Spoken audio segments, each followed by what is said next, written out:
So pag-uusapan po natin ngayon is generate generational wealth. O yan, palapakan mo si Lord kung natutuwa ka sa topic natin. Okay? Generate generational wealth. No, the goal is not just to pay the bills now. The goal is to generate generational wealth for the next generation, for your next generation. So ang atin pong adhikain, ang ating layunin, ay hindi lang may pambayad po ng tuition fee, hindi lang may pambayad po tayo ng Meralco bill ngayon, next month, okay? Hindi lang po yung ikaw ngayon na buhay ang makikinabang sa maluwag na pamumuhay, kundi meron po tayong ipapasa sa ating anak, at hindi lang sa ating anak, meron tayong maipapasang yaman sa ating magiging mga apo. Amen. Palapakan mo ang Diyos kung naintindihan mo yan. Sabi ko na malakas na, woo! Kung excited ka. Woo! Amen? No? So we need to look further into the future. Sabi mo sa katabi mo, look further into the future. No, let us look further into the future of our community, of our nation, the next generation. Sabi mo, the next generation. Kaya po generational wealth, hindi lamang po pang sayo, pang pamilya mo lang. Hindi lang pang bayad mo ng bis na Meralco mo lang, tapos maghihirap ni anak mo next generation. Maghihirap ni apo mo next generation. Maghihirap ni apo mo sa tuhod, next generation. Hindi po ganon. Dapat po, we look further. You look further. Sabi mo, you look further. Okay, so Genesis 17, verse 1 to 10. Ito po yung ating scriptural reading. No, samahan nyo na lamang po ako habang nakaupo kayo dyan. Verse 1, when Abram was 99 years old, the Lord appeared to him and said, I am God Almighty. Walk habitually before me with integrity, knowing that you are always in my presence. Yan po sabi ni Lord. Amen? Diyan po nagsisimula yung covenant ng multi-generational blessing, wealth, etc. Amen? When Abram, sabi mo Abram, wala pang ha sa gitna. Ha means the Spirit of God. Wala pa sa gitna ng buhay ni Abram. Abram lang. Yan pong unang pangalan niya. Abram was 99 years old. Sabi mo, 99 years old. No, Lord, kung mangangako ka naman, bakit hindi mo inagahan? 99 na ako, Lord. Amen, no? So, ito niyo po si Abraham dyan. When Abraham was 99 years old, the Lord appeared to him and said, I am God Almighty. Walk habitually before me. Lumakad ka talaga ng palagian sa piling ko, sa tabi ko. Sabi ni Lord, walk with me with integrity. Yung totoo, sabi ni Lord, hindi nagpapanggap. Kilalanin mo ako, knowing that you are always in my presence. Alamin mo talaga, be aware. Sabi mo sa katabi mo, be aware. Responsibility mo yan eh. Knowing that you are always. Okay? That you are always in my presence. Sabi mo sa katabi mo, you are always in God's presence. Pero, responsibilidad po natin to know it. Responsibilidad po natin na gawin nating aware, sadyain natin sa sarili nating maging aware sa presensya ng Diyos. Yan ang gusto ng Diyos. So dyan po nangako ang Panginoon. Ano po sabi pa niya? Continue po natin yung verse 1. Be blameless and complete in obedience to me. No? Complete in obedience to me. Talagang matinding obedience, total obedience. Sabi mo, total obedience. Verse 2, I will establish my covenant everlasting promise between me and you, and I will multiply you exceedingly through your descendants. Purihin natin ang Diyos kung para sa atin yun. Amen. Kung para sa iyo ngayon yan, 2024, purihin mo ang Diyos na malakas, na may kasamang pagsigaw. Hallelujah. Woo! Hallelujah. Amen. No? Verse 3, then Abram, ito matindi, Abram, wala pang ha sa gitna, dapat yung pangalan mo rin magkaroon ng ha sa gitna. Ha means the breath of God, Yahweh, yun po yun. So wala pa dong ha sa gitna ng pangalan ni Abraham, no? Dapat pangalan ko, Jahamil, ganun. Jahamil, amen. Nasa pangalan ko yung salita at yung hininga ng Diyos. Amen! Amen? Naintindihan niyo ba yun? No? Ganun po yun. So hindi pa siya Jahamil, Jamil pa lang, parang ganun. So Abram pa lang, Abram. So verse 3, then Abram fell on his face in worship. Kayo ba nag-worship na kayo, yung mukha mo nasa sahig? Ah, hindi ka pa nag-worship. Yung magtaas ka ng kamay, parang di pa magwano katabi mo eh. Amen? Yun ang kapag-worship talaga kanina, nagtaas ng kamay, may effort, may galaw, hindi lang isip, pumalakpak ka sa Diyos. Amen? Yung kanina, no? Pero ito iba. Next Sunday, ganyan gagawin natin, kaya huwag ka na maghilamos. Amen? Sabi mo sa katabi mo, huwag ka na maghihilamos next Sunday, okay? Bakit? Ha?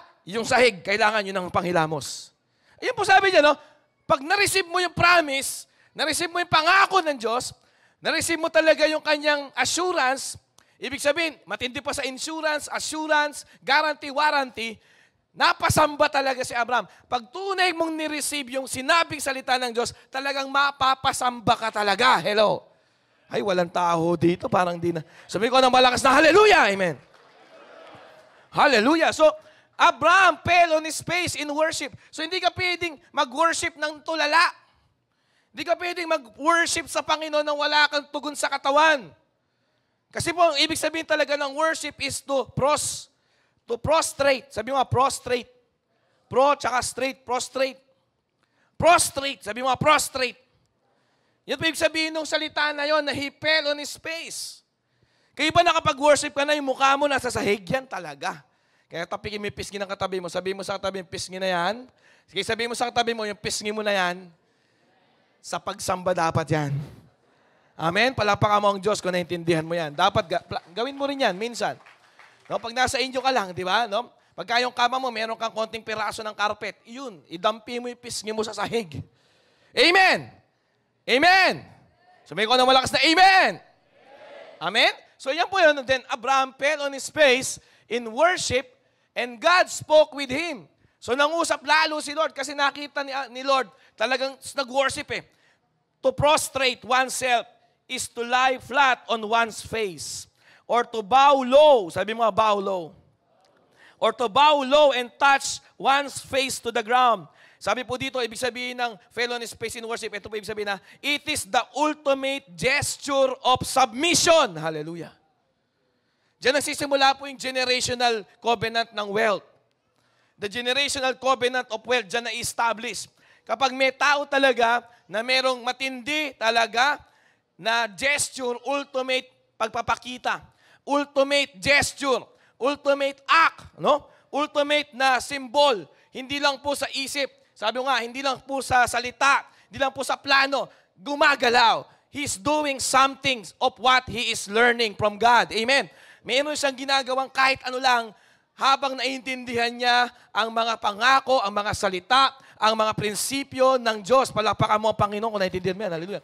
Eh nakita mo, kung naiintindihan mo yung preaching, unti-unti ka pumapalakpak, normal yun. Amen. Hallelujah. Come on, malakas na hallelujah kung naiintindihan mo yan. Hindi ka na kailangan sabihan. Bakit? Kasi respond mo yon. Hindi pwedeng alam mo lang, may gagawin ka.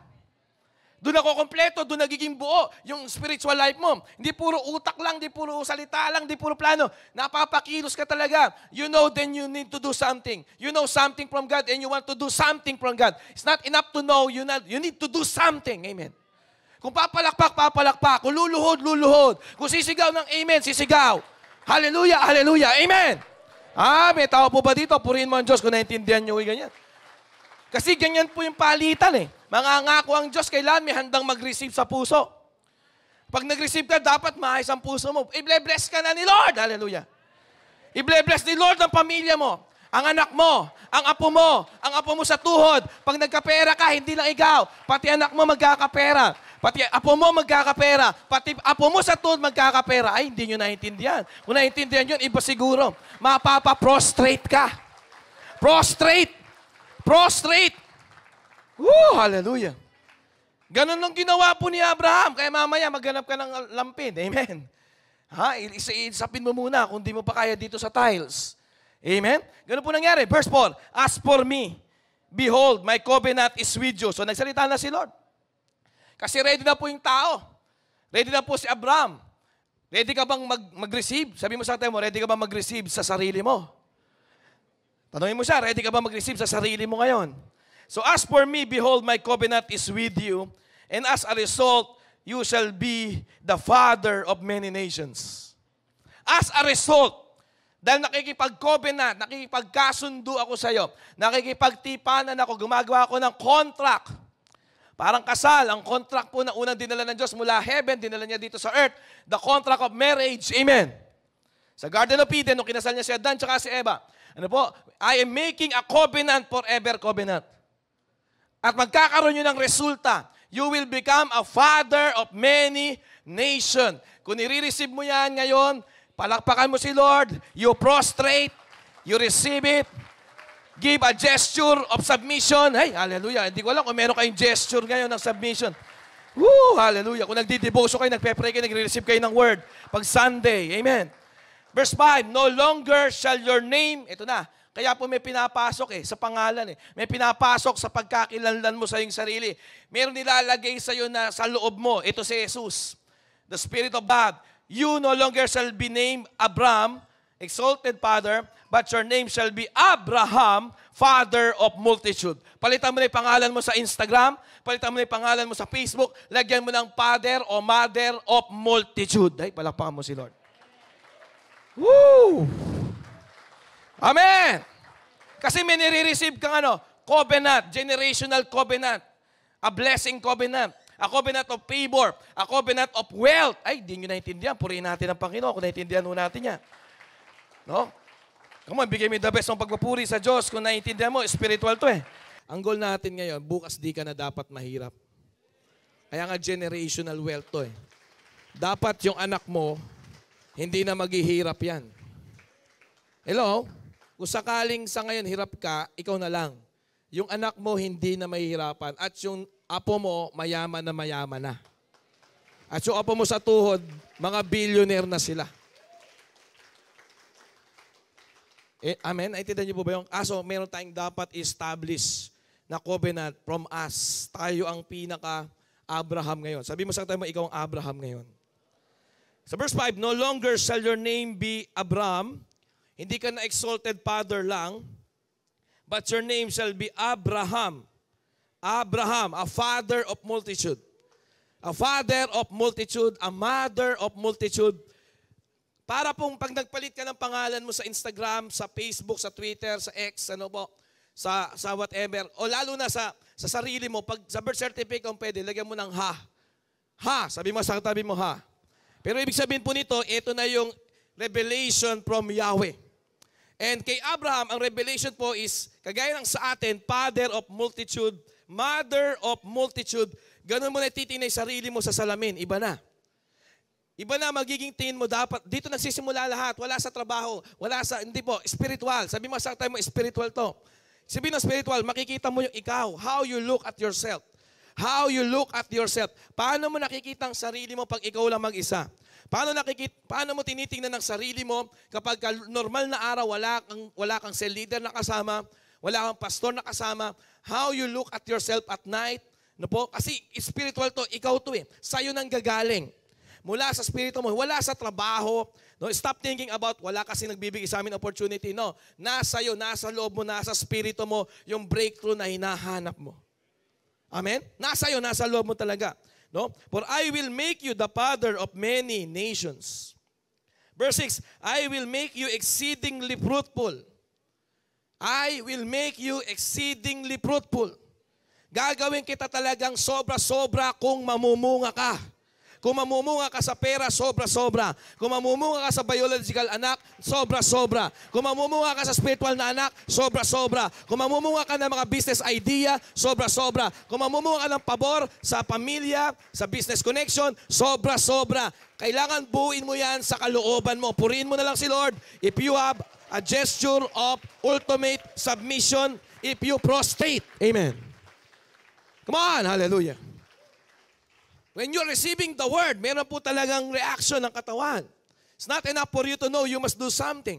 You must do something. May respond, may tugon. I will make you exceedingly fruitful and I will make nations of you. Gagawa ko ng mga bansa mula sa iyo and kings will come from you. Business people will come from you. Billionaires will come out from you. Entrepreneurs will come out from you.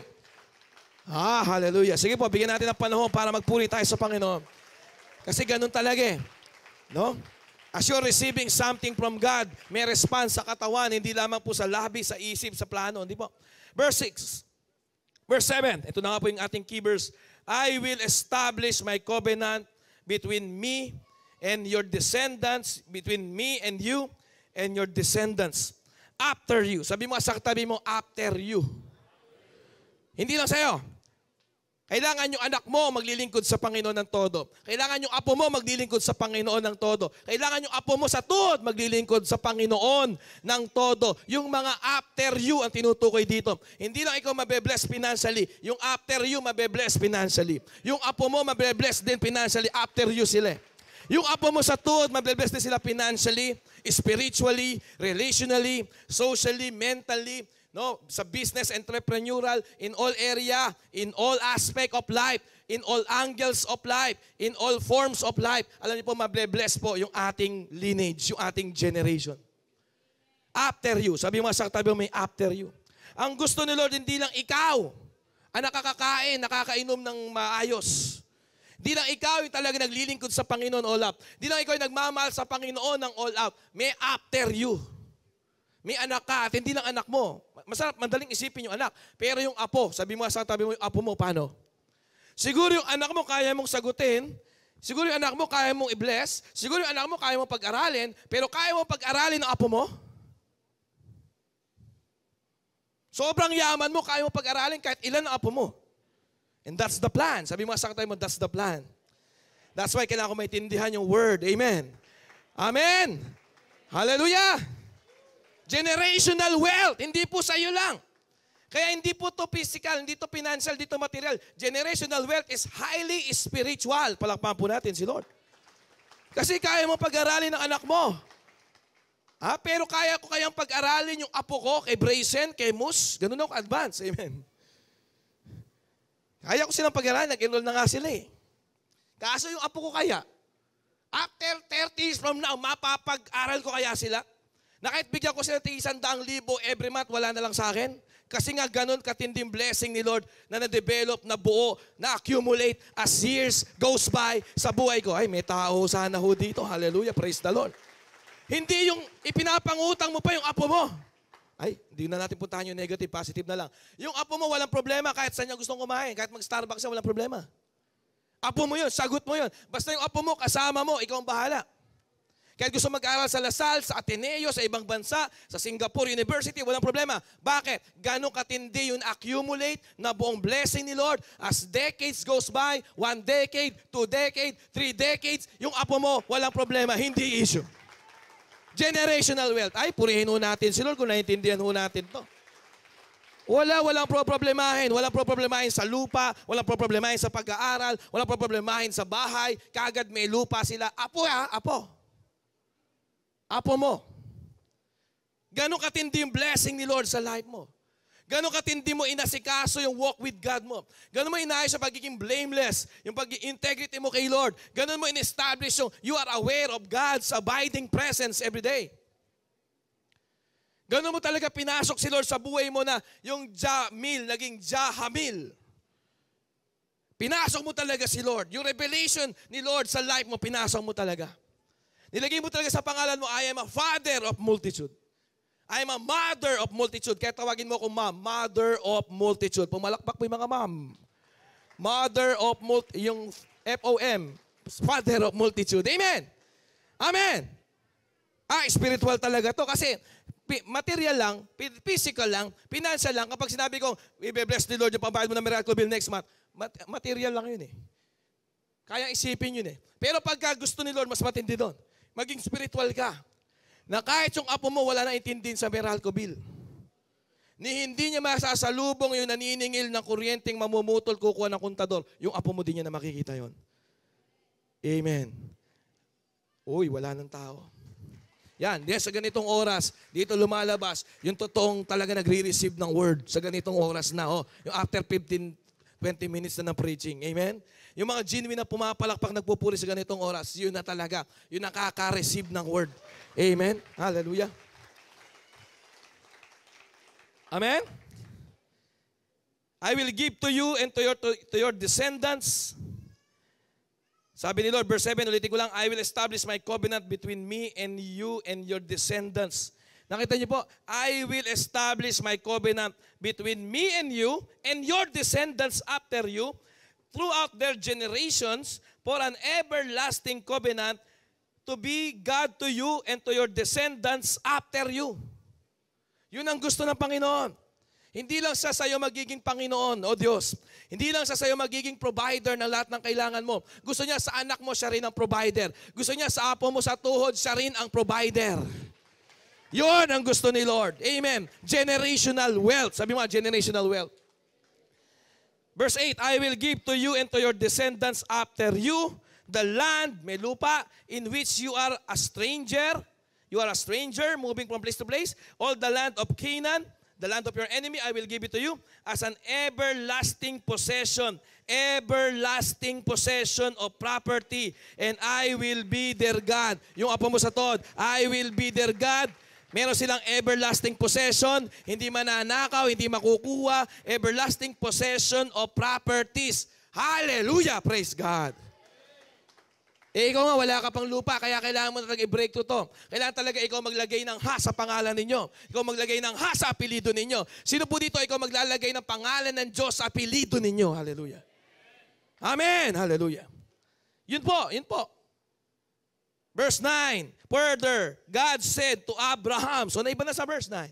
Sana magka-verse 9 ka, na talagang maisulat yung bago mo ng pangalan, na mayroon ng Diyos sa gitna, na mayroon ng mother of multitudes na nakapaloob sa pangalan mo, na mayroon ng father of multitudes sa pangalan mo. The goal is not 12, the goal is not 144, the goal is not 1,720, the goal is the multitude. Hallelujah. Woo! Hindi ko alam, nasundan nyo pa yun, masyado yata mabilis eh. Ha? Amen? Amen? So verse 9, naisulat na yung bagong yung pangalan, no? Sa Genesis 17, verse 9, ito na yung bagong pangalan sa NSO ni Abraham. Amen? Mahal mo magpapalit ng pangalan. Mahal magpapalit ng pangalan. Pero sa verse 9, sa chapter 17, ito na. Further, God said to Abraham, may hana eh, Abraham, as for you, you're part of the agreement. So sabi mo sa tayo mo, may part ng agreement. May bahagi tayo bilang tao. So ang pagsampa sa Diyos, hindi napakabuti ng Diyos, napakabuti ng Diyos, magpakabuti ka din. Amen. Hello!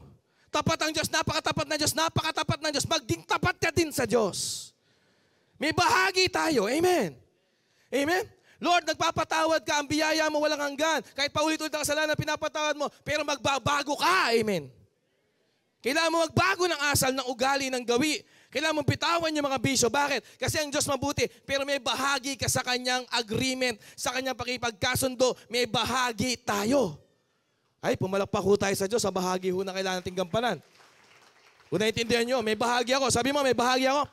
As for you, your part of the agreement, you shall keep and faithfully obey the terms of my covenant, you and your descendants after you, throughout their generations. Susunod tayo sa terms. Sabi mo sa tayo mo, susunod tayo sa terms. Next verse. Ito na yung last verse. Verse 10. This is the sign of the covenant which you shall keep and faithfully obey. So ano daw yung terms na dapat nating i-keep at i-faithfully obey? Ano yung terms? Between me and you and your descendants after you, every male, ibig sabihin po ng male, every leader, sabi mo every leader. Everyone who will serve God, yung ibig sabihin ng male dyan, among you shall be circumcised. In translation na po yan sa ating panahon, to contextualize. Hindi po literal na tutuliin, kahit babae, hindi po. Ibig sabihin po niyan, itutuli, ikakat yung flesh ng iyong puso. Ano mang pagnanasa na makalaman, dapat ipaputol mo yan sa bato, si Jesus ang bato. Amen. Palapakan po natin ang Panginoon. Anyway, di ko naman po topic ang circumcision ngayon, no? So may part ka. Now, let us study. Sino po excited mag-study ng Word of God?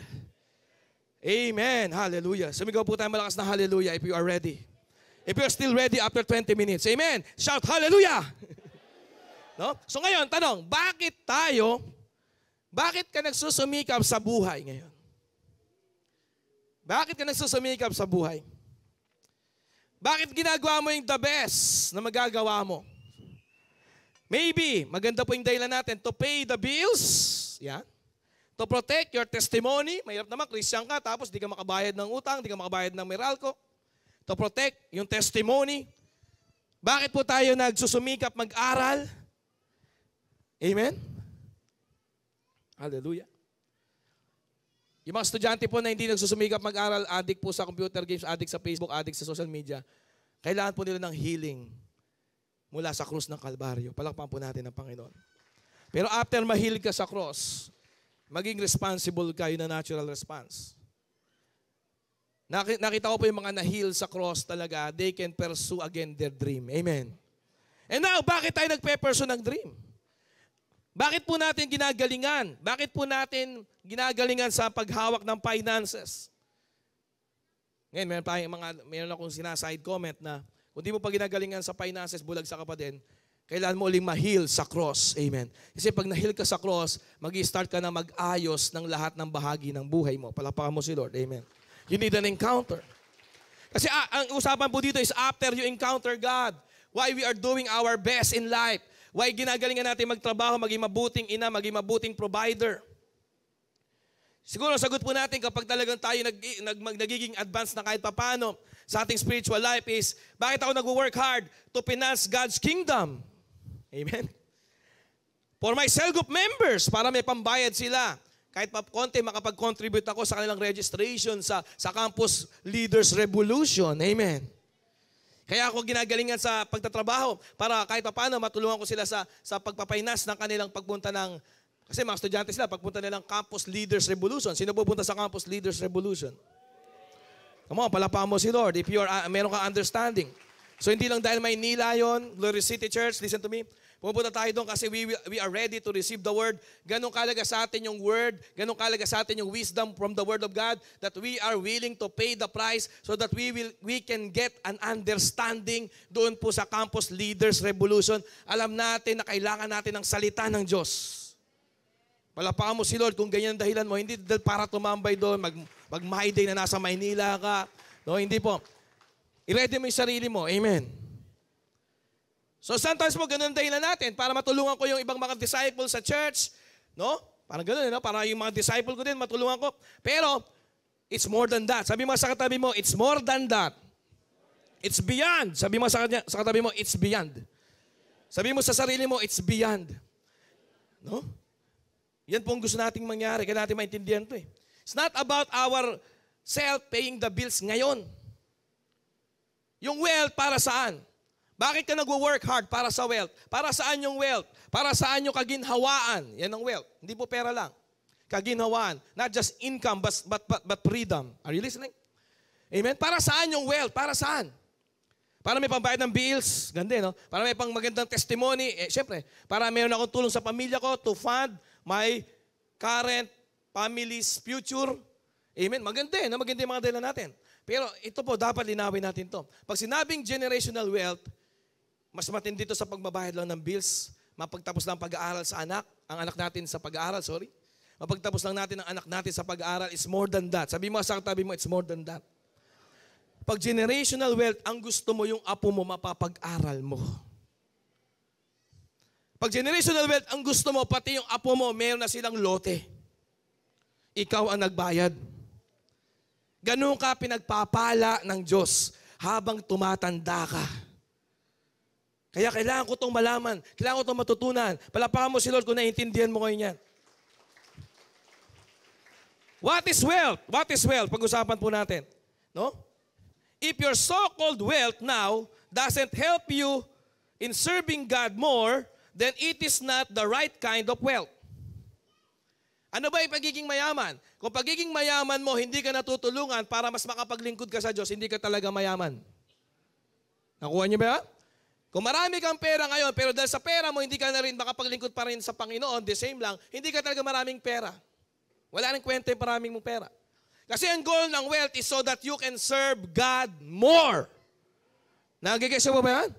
Na sobrang yaman mo, sabihin natin financially, na kahit hindi ka nagtatrabaho directly sa iyong kumpanya, sa iyong business, no? Kumikita ka ng ganong kalaki and then you can use your time to serve God, to win the lost, to consolidate, to preserve the new believers, to disciple the new believers, to send the new believers, to develop them as a leader, itong mga new believers. You are serving God more.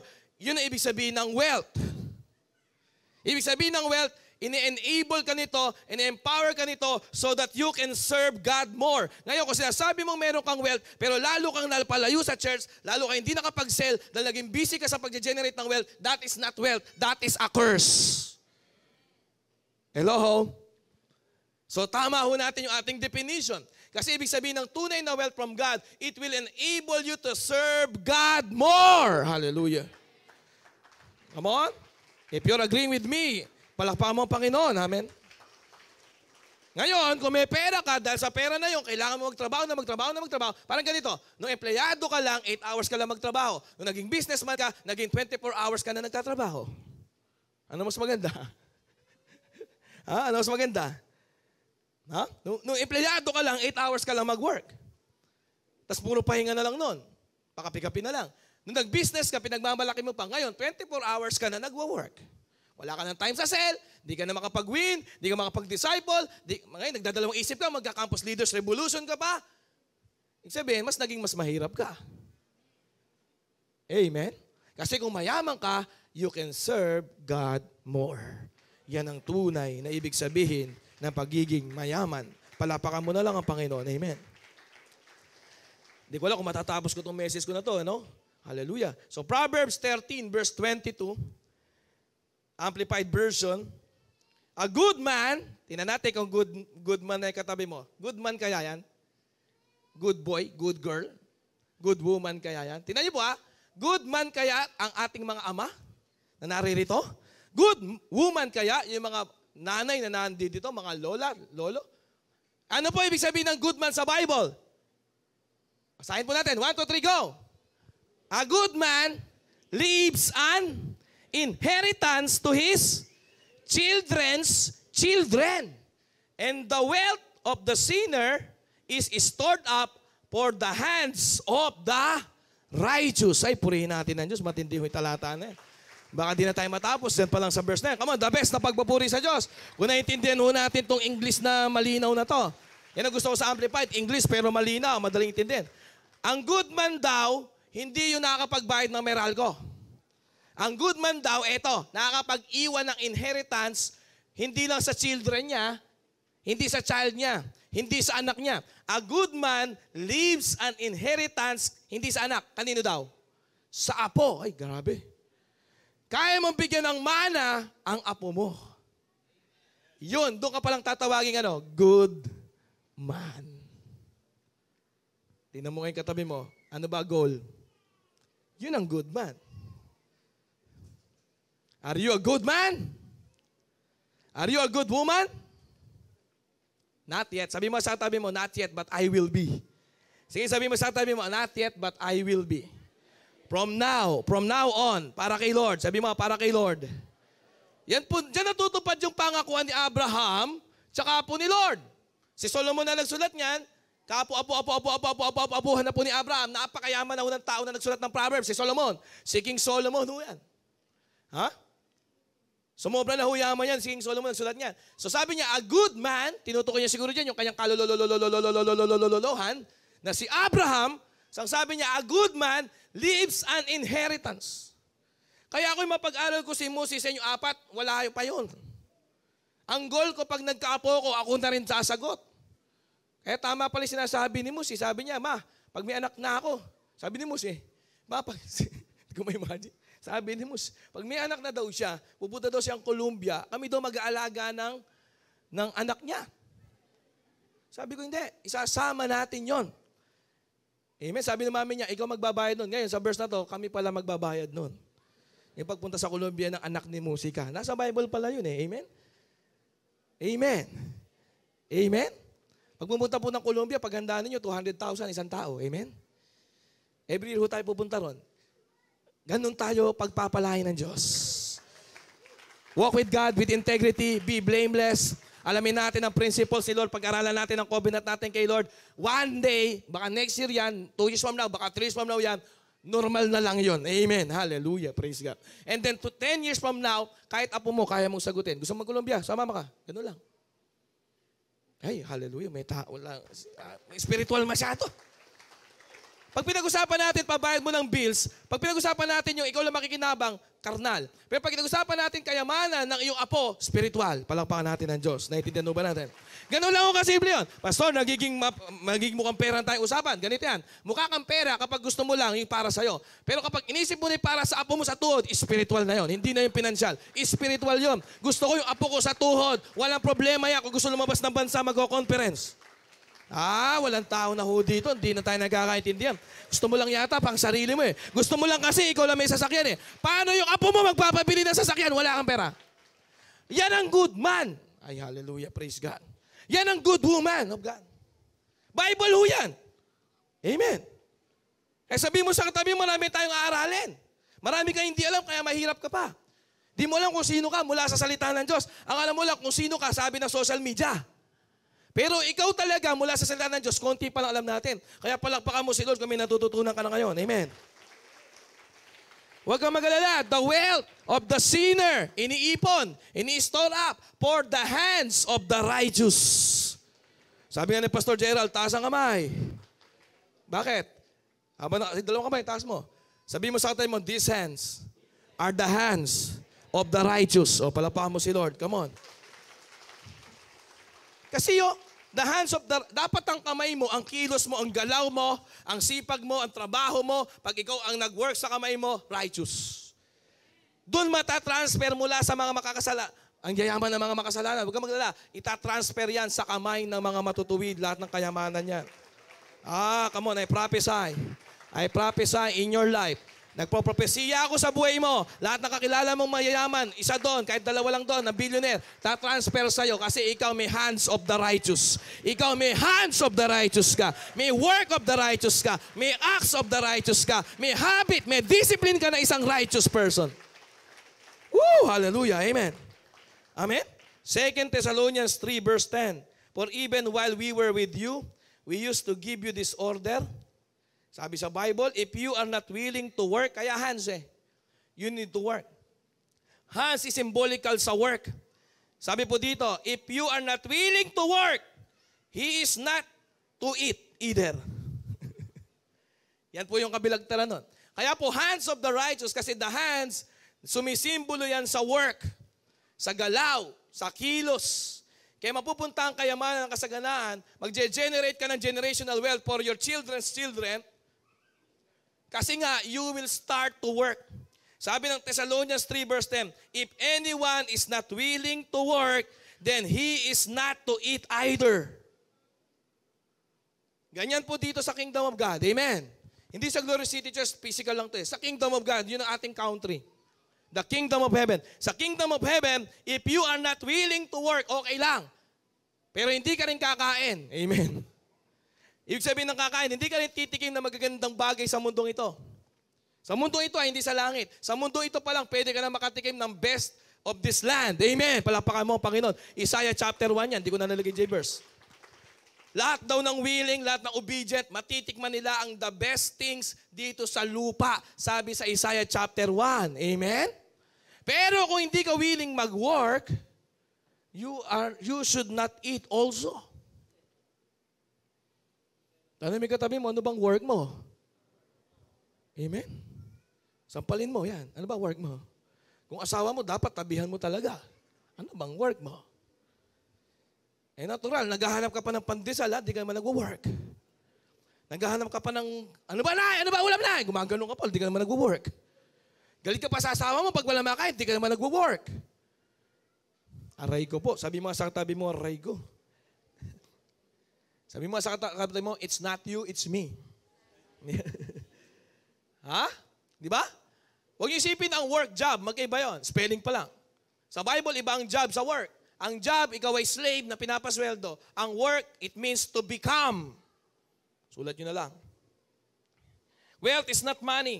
Money is not wealth. Wealth is the value that you create for someone other than you. That is wealth. Wealth is the value you create for others than you. That is wealth. Wealth means kung ano yung kine-create mong value o pinapahalagahan o papahalagahan din ng iba. Tawag doon yun na magbibigay sa iyo ng kasaganaan. That's why kailangan po nating trabahuhin to create value. You must be willing to work so that you can generate value. The more value we create for others, the more wealth we will have. Hallelujah. The more value na generate ng kamay mo, masipag, with righteousness, no? The more wealth na pupunta sa'yo, the more value. Ano pinapahalaga niya? Mahalaga sa kanya, malinis sa sasakyan niya. Mahalaga sa kanya, nakakain siya ng malusog na pagkain. Mahalaga sa kanya, titikman niya masarap, pero malusog, pero mura. Value yon. Amen. Are you following? Amen? Mahalaga sa kanya, mabuo pamilya niya, so tinuturuan mo siya. Mahalaga sa kanya, makapag-business siya talaga na hindi mawawala, no? Hindi mai-scam, no? Kaya hindi hanapin, hahabulin ng BIR. Tuturuan mo siya paano magkaroon ng ganung business talaga. That is value. Mahalaga sa kanya, may forever silang mag-husband and wife. Tinuturuan mo siya, kina-counselan mo siya. That is value. Amen. That is priceless. Amen. Tinuturuan mo siya paano tumagal ang buhay may asawa ng 10 years na masayang masaya, na maayos at godly, matuwid. That is value. Tinuturo mo sa kanya yon. Anything na sa isang tao, alam mo, mahalaga sa kanya at pinrovide mo yun sa kanya, that is value. And the more you are generating value, the more wealth you will have. Mahalaga sa kanya yung kanyang product, makilala sa mas maraming grupo, sa mas maraming community. Mahalaga sa kanya yon, tinulungan mo siya doon. That is value. Amen. Naintindihan niyo po? Sabi mo sa katabi mo, value generator. Sabi mo sa katabi mo, hello, value generator. Ang pera po, hindi yan wealth. Ang pera po, hindi po yan mismo yung eksaktong value. Money is just a way to store value on a context. Sa Pilipinas, peso. Sa America, dollar. Money is proof that you created value for other people. That's why you can exchange money o yung nagre-represent ng value, pero hindi yun ang value. For example, ganito. Kunyari, 10 years kang nasa disyerto, 10 days kang nasa disyerto. At marami kang dalang cash, sabihin natin sa disyerto. Kaso 10 days ka na sa disyerto, uhaw ka na. Hello? Pero wala kang tubig. Ako wala akong pera, pero may dala akong 10 galon ng tubig. Sino mas mayaman sa atin? Sino mas mayaman sa atin? Ikaw, meron kang, sabihin natin, cash na 50 million pesos. 10 days tayo sa disyerto, ikaw wala kang tubig. Ako wala akong pera, pero may dala akong 10 galon ng tubig. Sino mas mayaman sa atin? Mamamatay ka na nun. Amen? Sa uhaw. Naintindihan po ba natin? So that is value. It's not about the money. Kung ano yung mas mahalaga sa isang konteksto, sa isang lugar, sa isang pangyayari, ano yung pinapahalagaan sa lugar na yun, that is how you can create value. Are you listening? Palapakan po natin ang Panginoon. Anong sense na may 50 million cold cash ka? Nasa disyerto ka. Kahit ipagbenta ko sa iyo yung 1 galon ko, 10 yung galon ko, no? Bebenta ko sa 1 galon, 100 million. Hindi alam, mahirap ka pa rin. Amen. Are you listening?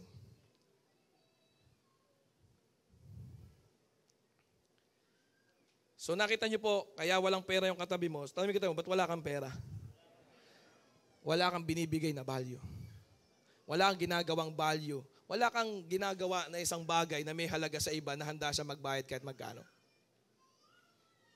In short, sa ngayon, walang kwenta ang tawag. Masakit, di ba? Pero yun ang totoo. Pag di ka nasaktan, di ka magigising. Ang mga Pilipino, wala nang kinakain, masaya pa. Wala nang pambayad ng sariling bills, masaya pa.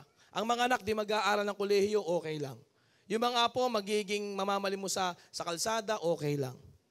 Ganyan po tayo pinapatay ng spirit po ng oppression ng diablo. Napakalaga na alam mo to. Pag di mo to alam, inaanto ka lang kasi sa preaching, umuwi ka na lang. Sabi mo sa katabi mo, pwede ka naman na umuwi. Amen? Umuwi ka na, pwede. No? Okay po sa akin yan.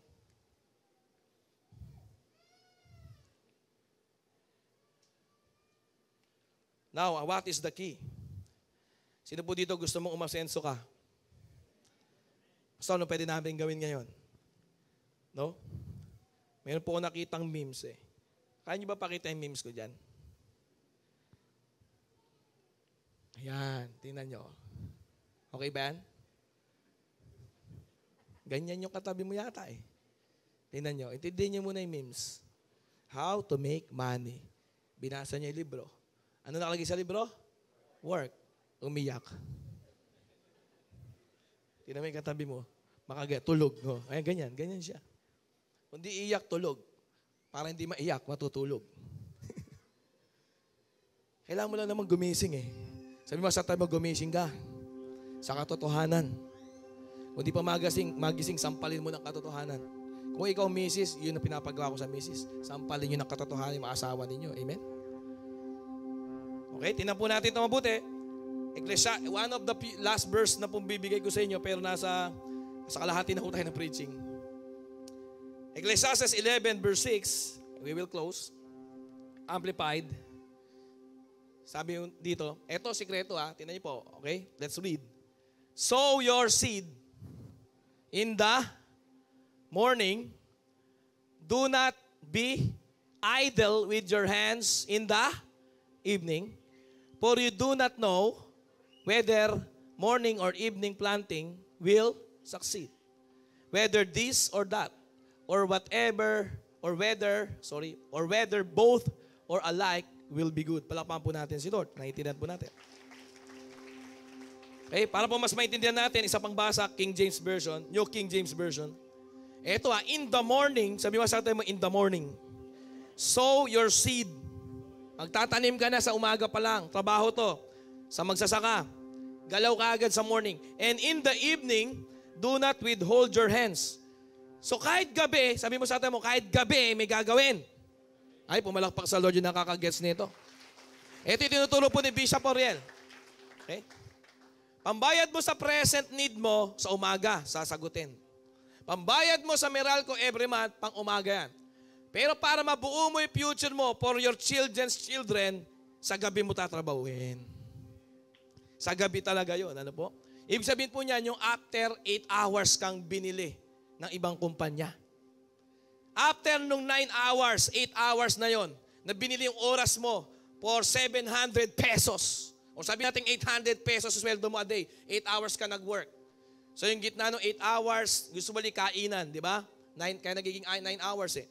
Pero yung gitna po nun, 4 hours sa umaga or 4 hours, first 4 hours tapos merienda or kain, meal, big meal, heavy meal. Then another 4 hours, 8 hours work, 800 sweldo mo. Ibig sabihin, binabayaran ka ng kumpanya ng iba, ginagawa mo yung pangarap ng iba. Hello? Binabayaran ka 100 piso kada oras. 800. Yan ang pangtawid mo sa mga present bills. Sabi mga present bills. Amen? Pero sabi sa Bible, but during the evening, ito na, dito magsisimula ang pag-generate mo from zero, from nothing, mula kay God, ng iyong generational wealth. Ito na yung after 5, dito mo pwedeng aralin ang iyong business. Amen? Dito ka pwede mag-aral ng culinary. Pwede ka mag-aral dito ng programming, coding. Dito ka pwede mag-aral ng paano mag-start ng sarili mong kabuhayan, ng business. Pwede dito ka mag-aral paano magluto ng gusto mong putahe na ibebenta after 5 p.m. usually. Or after nung 9 hours na ikaw ay empleyado. And that is what we call job. 9 hours a day. Binabayaran ka 100 pesos per hour. Malaki na sweldo. Amen? At ginagalawan mo dyan ay yung dream ng iba. Okay lang yun. Palakpakan natin si Lord kung nagigets natin. That is, you must sow the morning seed. In the morning, you sow your seed. And in the evening, sabi po dito, do not withhold your hand. Ang mahirap po sa mga empleyado, after 8 hours, gusto nang umuwi, magkape na lang, manood ng sine, tumambay, mag-happy-happy. Pagod na.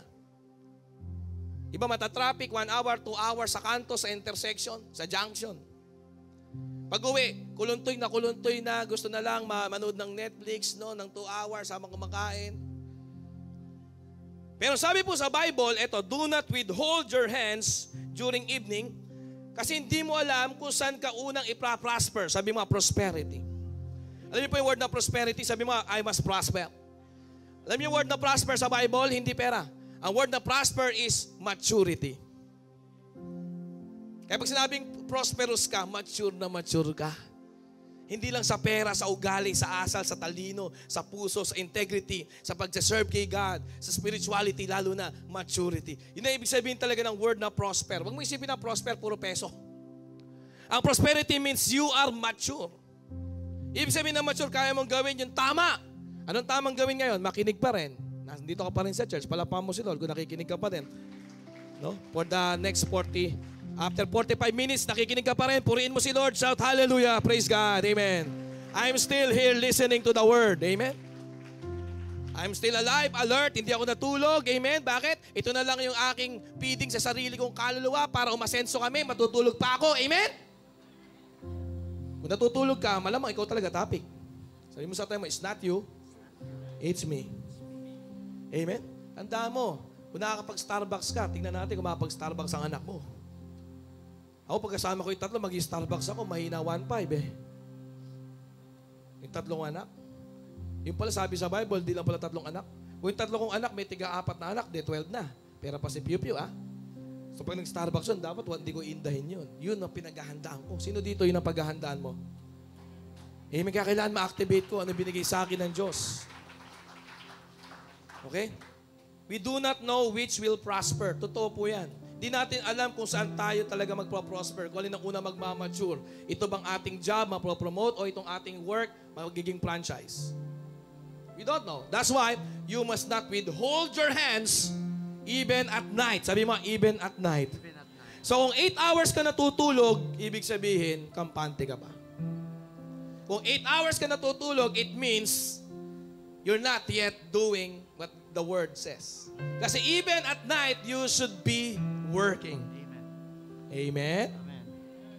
Sa morning, you do your job, but after that job, 9 hours, pinasweldo ka, empleyado ka, you must start to do the work. Work means to become what God covenant with you to become. Amen? Amen. Job means you are a paid slave. Pinauso ni Henry Ford, 19-something.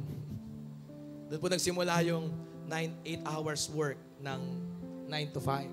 Yun ang history lang po yan. Hindi yung galing sa Bible yan. Come on, palapahan mo si Lord kung nagkakaroon ka ng understanding. You need to work. You need to work. Sabi mo sa tayo mo, you need to work.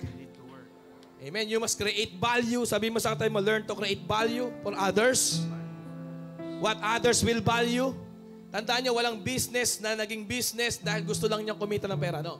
Lahat ng business, nag-isip yan kung ano ang kailangan ng iba. Kung ano ang kailangang solusyon ng iba. Amen. Huwag niyong baligtarin. Huwag kang mag-business dahil kailangan mo lang pambayad. Kailangan isip mo to. Mayroon akong covenant kay Lord. Dito po tayo mag-i-start. Palakpakan po natin ang Panginoon. Successful people build their lives not by sleeping. Successful people build their lives, their generational wealth, not by sleeping. Yeah. Do not watch reels and videos at night. Amen. Entertainment lang kasi. Gawin mo educational. Amen? Your downtime at night is usually must be your uptime. Hindi, downtime na ako ngayon. Chill. No. Your downtime must be your uptime. Palapakan mo si Lord kung naintindihan mo yan. Hallelujah. Ha? You must govern yourself. Sabi mo sa katabi mo, self-governance. I must lead myself according to what I am knowing from God in my spirit. In my spirit, I am knowing God. I am knowing the Word of God. I am learning. I am knowing how it works sa mata ng Diyos, sa principle ng Diyos. Then, I must govern myself so that I can work accordingly. I can use my hands to act accordingly. Self-governance. Govern yourself. You are born to be successful. You are created for plenty. Palakpakan mo ang Diyos. Ginawa ka ng Diyos para sa pagdami. Ginawa ka ng Diyos para maranasan mo yung plenty na kanyang blessing. Palakpakan mo, Panginoon, kung naiintindihan mo yan. Amen? Pero kailangan mo maintindihan. Kailangan mo maintindihan. Kamo, kaya tayo pumapalakpak. Hindi dahil sinabi mo lang, naiintindihan mo. Palakpakan mo si Lord. Amen. What is work? Let God in your mind. Let Him transform your mind. Amen? If you already let God to be in your mind, in your heart, then let Him also be in your hands. Hands means you start to work. Naintindihan niyo po? I receive Jesus in my heart, di ba? I let Jesus renew my mind, the mind of Christ. But do not just let Jesus remain in your mind and in your heart. Let Jesus also be with your hands. As you work, palakpakan po natin ang Panginoon. Amen. Praise God. Hallelujah. I love this verse. Tamayin na po tayo lahat. Hindi ko pala nalagay sa outline yung verse. Pero ito yung aking binabasa-basa. Madali lang. Psalms chapter 1, verse 1 to 3. Amplified version. Psalms chapter 1, verse 1 to 3. Basahin po natin to as we close.